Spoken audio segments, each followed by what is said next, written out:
First and foremost, it's important for people to understand that the American political system and the American Constitution is designed to prevent change. And all this talk about impeachment is just designed to appeal to the Republican base, to gin up excitement in the Republican base, and to gin up fundraising, and to make the Republican base think that the Republicans in Washington, or some of the Republicans in Washington, and some of those that are jockeying for position outside of Washington, like former Governor Palin, are cutting edge and are taking a tough line with President Obama. It's all theater, it's all theatrics, it's all a fraud, which is another proper term for the American Constitution and political system. Let's understand that under the American Constitution, the American public has little to no say, despite all of the American rhetoric and bravado about democracy and a shining city on the hill, and that the United States is going to bring democracy around the world and make Arab nations and other nations like the United States.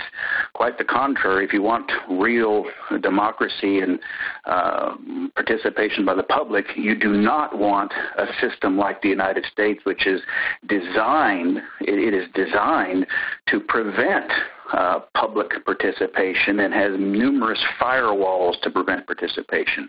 The talk of impeachment is all theatrics. It's very hard to implement impeachment. It's been done twice.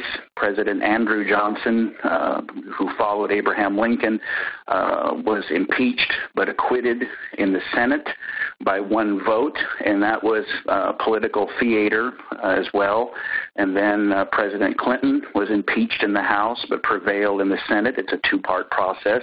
Impeachment actually takes place in the House, and there is a trial in the Senate, and then President Nixon resigned after he was told by a delegation from the House and Senate that they did not believe that he had the votes in the House or Senate to prevail.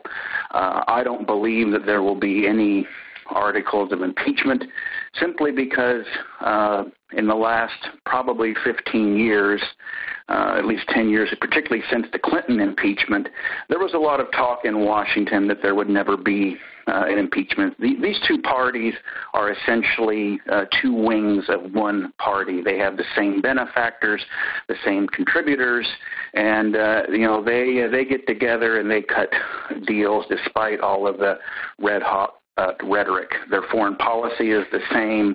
The only thing they really argue about is domestic policy. So there'll be no impeachment. It's all theater to try to fool the American public into thinking that there are two different parties, when in fact there is not. The ultimate solution would be a constitutional convention and a revision to the Constitution, or a new Constitution that would allow for multiple parties, but these two parties that are basically controlled by Jewish Zionist interests will never allow that, because then they would lose their lock on power.